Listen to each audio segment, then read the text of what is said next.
Thank Yeah, you. very good. Thanks. You're comfortably ahead in the tie. I just want to know what your approach is. You got all the away goals. You've got the big lead. What's the approach going to the second leg here? Yeah, we want, of course, to qualify. That's, of course, the most important thing. But when you are in a bad run of results, you need victories.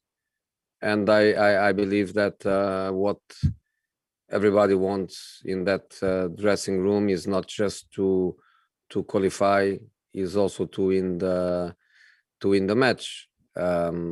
So in football, anything is possible, and you have always to be respecting the nature of football, the nature of sports. Anything can happen. But the reality is that for one victory away is good, is, I would say, very good. But it's not about losing 3-0, losing 2-0 and qualify. Is about qualify but winning the match. So the approach is a very similar approach to the first leg. We go with the strong side. We go with the bench, with players that can help us to turn the direction of a game if we need, but at the same time with 3 or 4 young players that we would love to give them a chance to play minutes with the first team. But our starting lineup is very, very similar to the one that start the game in Hungary, because we want to go strong. Okay, Jerry Cox. Hi, Jose. You okay? Hello. Yeah, good. Thank you. I just wondered what you thought Gareth Bale's second half performance against West Ham, because has he done enough now to convince you that he's got the quality to play at the top level again? He doesn't need to convince me of anything. I am totally convinced about everything. It's not about convincing me. It's about being ready to play the minutes we all would love him to play. Is a process. You see how many matches he played in the last couple of years. Is a process. We want him, of course, to be ready to play every minute of every game. He's a player with special qualities. You could see against West Ham, he was on the pitch 45 minutes. In 45 minutes, he had a positive impact in the quality of the game. He had a cross, he had a couple of assists, he had a shot, he hit the post. You know, he's doing that better and better, but he's not playing 90 minutes. He's not playing every game. We are still managing his evolution. He has nothing at all to convince me. We play Wolfsberger, then we play Burnley, then we play Fulham midweek, then we play Crystal Palace at home, then hopefully we play Europa League again. We played 10 matches in 7+3 in March, 7 for us as a club, +3 with the national team. So our players are going to be on a 10 matches run in March, which is something absolutely crazy. And Gareth is a special example of a player that we need to take care. I almost can tell you that in this moment, Gareth is playing the minutes and the periods that he feel he can, and that he feel are good for his evolution.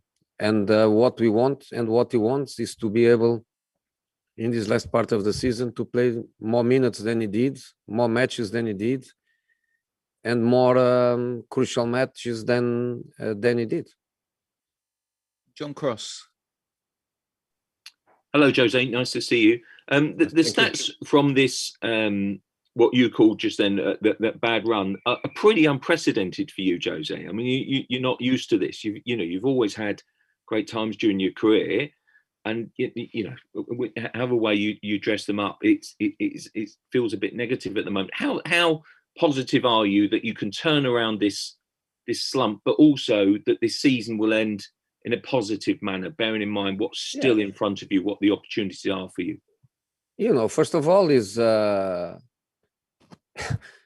the negativity of it is a positive thing that you say that I'm not used to it, and my career is being the opposite of this. That's a great thing.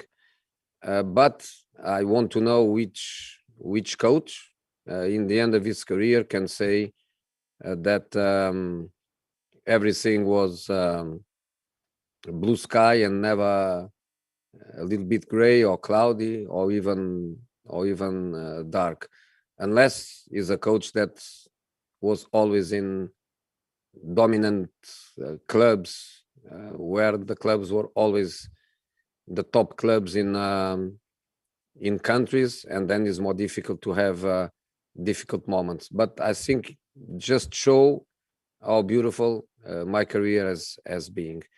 Does this makes me happy? No. Does this make me depressed? Not at all. I think is a challenge. I always feel that I work for the clubs, I work for the players, I work for the supporters of the club. I always feel that I have to give them so much, and the fact that I'm giving them hard work but not the results is something that, of course, hurts me, and is a great challenge for me, because I believe that I can give it. I believe that I can give it. I gave it everywhere I've been, and I want to do it. And I'm more motivated than ever. And I believe that at least is what I feel. I never felt what normally coaches they feel when the results are bad. Normally, when the results are bad, the coaches are a lonely man. That's what we normally are. And in this club, in this building, I never felt that. Never. I never felt that. I always felt not just respected, of course, but I always felt supported. I always felt that everybody is together in the same boat. By one side, nobody is happy, but by another side, nobody is depressed, and I feel positive. Maybe it can look a bit weird for you, losing so many matches, and you are positive. But yes, I'm positive, and I cannot say I'm happy, but I would say I'm not unhappy. I wake up in the morning, I want to come back to work. I arrive in the building, I feel the motivation in everyone. I love to train. People is loving training, and everybody is working as hard as it is possible with so many matches, and we are positive. We want to play tomorrow, we want to play Sunday, we want to try to come back as soon as possible to good results, and we are positive. Okay, go to George Cummins. Thanks, Simon. Hello, Jose. Jose, you mentioned that support there. Do you feel that support from your chairman, Daniel Levy, and what's your relationship like with him? Is he part of the support you mean? Can you finish, because I didn't listen the last part of your question? You mentioned the support you have. Is that the support as well from Daniel Levy, and what's your relationship like with him at the moment? Have you spoken about my relationship is the same since day one, which is a relationship of respect and of open communication. Nothing changed in relation to that. We communicate every day, and we respect each other, and I believe that we share the feelings of we are not happy with the results, but this doesn't create any contradiction between us, because we feel both exactly the same. My work is directly with the players, with my staff, with all the staffs around the first team, the medical staff, the kit man, the analysts, everybody together in the first team. I believe that we share the same feelings, which is nobody's happy, nobody is depressed, nobody is happy, but everybody believes that we are going to do better, and everybody believes that better things are waiting for us. We have to search them because positive things, they don't arrive in a plate, on a silver plate. I think we did that.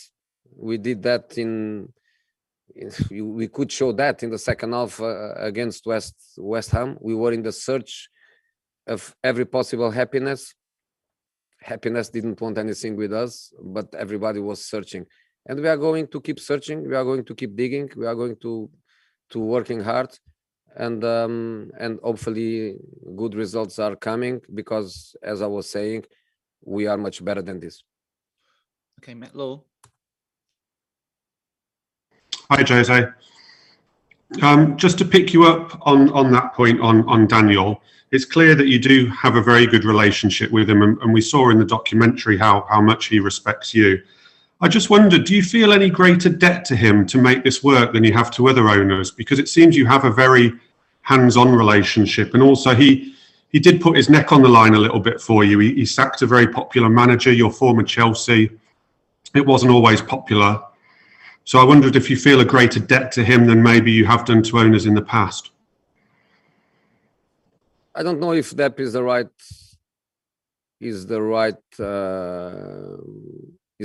word, but what I feel to Mr. Levy is what I feel in every club I've been working. I want to give happiness to people. Who are the people?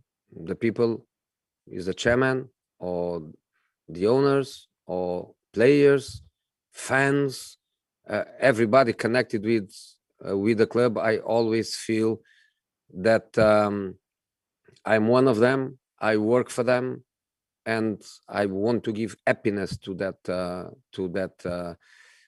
people. That's always my feeling. Is never about me. Is always about us. And I don't change. It's kind of a sense of duty. It's my duty. It's my job. It's my nature as a person. For sure, we are not friends. We don't share one single minute outside. I'm speaking to you, not to Mr. Levy. I'm speaking to you, journalists. I'm not your friend to spend time with you, so you don't know me as a person. You know me just as a coach, but as a person, I'm a little bit of the same. I'm always worried with the others. I'm always worried with the people I love.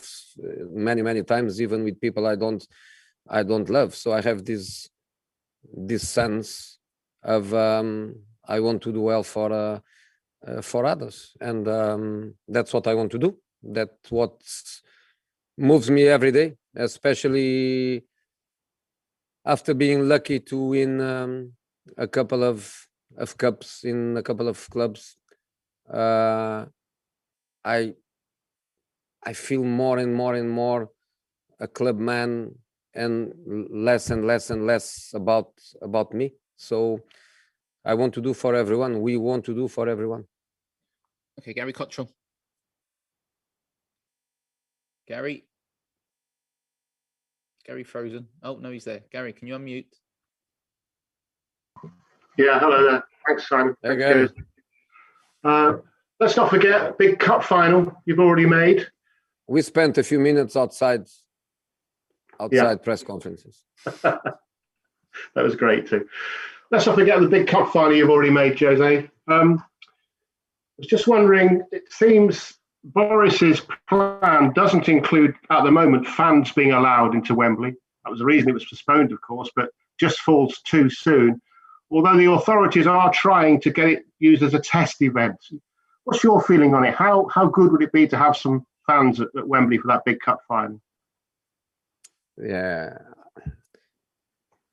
You know, I played Wembley finals, full stadium, and of course it's amazing, but in this moment I just want to stay in my corner, wait for the ones that have the knowledge and the power to make the right decisions for the country, the right decision for the world, and as soon as possible, our world back with all the good things that the world has. People is more important than football. So if we have to go to Wembley without fans, we go to Wembley without fans.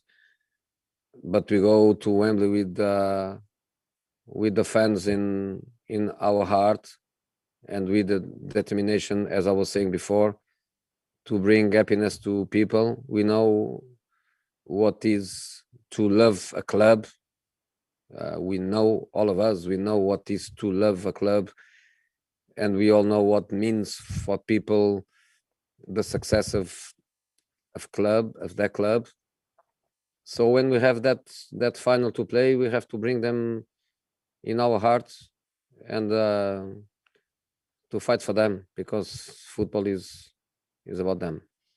Okay, I'm conscious there's a lot of people with their hands raised. We aren't going to get to everyone, but I'm just going to go in the order that they appear on my screen. So we'll go with David Heitner next. Hi, Jose. You said after the West Ham game that you had problems that you couldn't resolve yourself. What did you mean by that? Well, nothing specific, nothing that probably you think I wanted to say and I didn't. First of all, a press conference, 3 or 4 interviews, a flash interview, a couple of minutes after games. I sometimes think that we coaches, we are amazing guys, for not to say too many,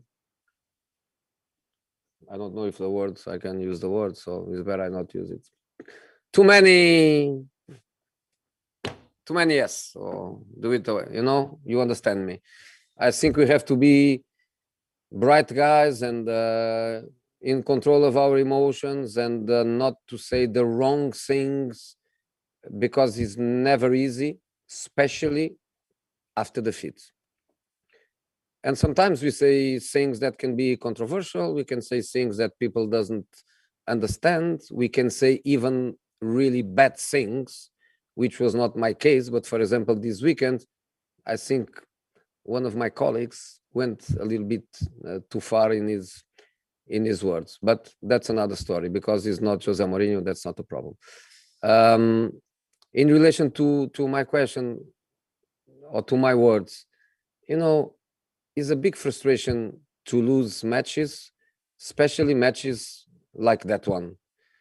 I prefer to lose playing well than to lose playing bad. But when you lose and you play bad, the feeling is just of disappointment and sometimes rage. But when you play so well and you lose, you realize that there are things that are not in your hands. You hit the post twice. That ball, the new ball, I hate that new ball, white and dark blue now. The ball didn't want to go inside. I cannot control. Probably the yellow ball would go inside. We had 2 posts. We had lots of crosses across the face of the goal. You cannot control. The VAR, of course, was correct with the disallowed goal. The VAR was correct. But you are waiting for a little bit of luck, and the VAR is correct. And the linesman was correct. No, it wasn't.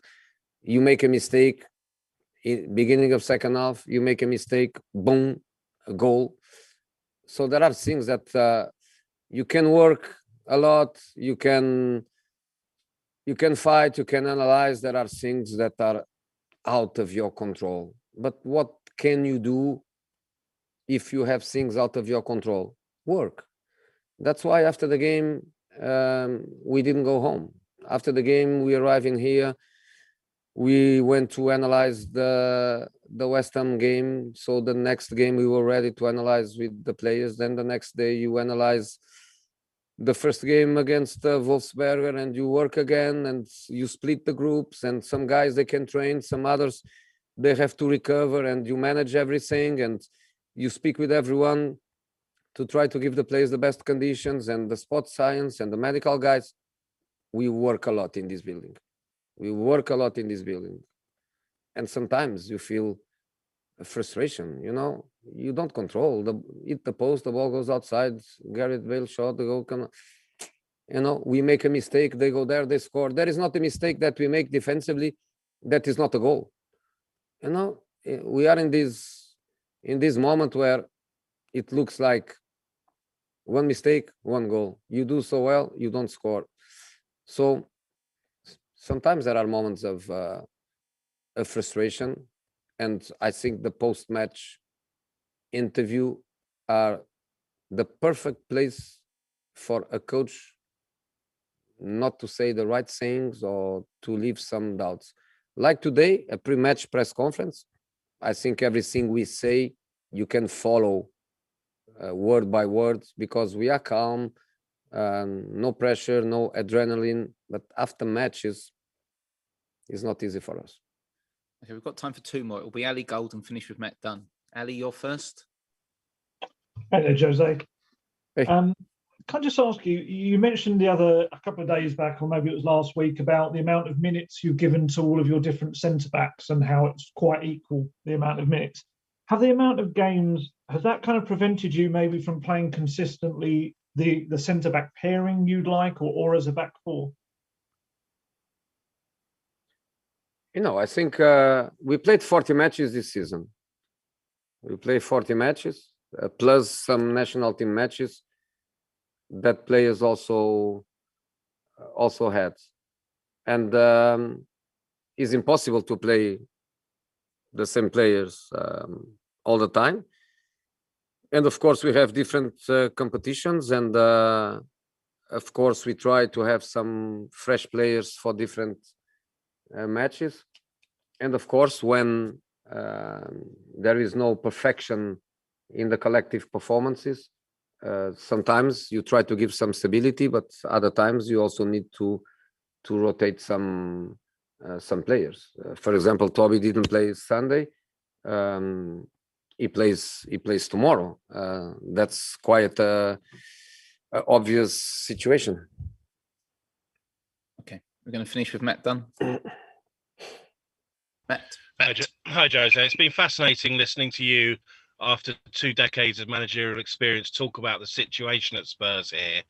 Do you think that the brash young Jose Mourinho, who arrived in England 15 years ago, would have been able to cope with everything that's gone on at Spurs with all the circumstances here, as well as you're coping now? And for all that we say you're not the manager you were, or some people say you're not the manager you were, are you actually better equipped to be successful with Spurs now? Thank God I'm not the manager I was. Thank God, because if there is no evolution in us, I also want to believe that you think you are a better journalist today than you were 10 years ago or so. So thank God.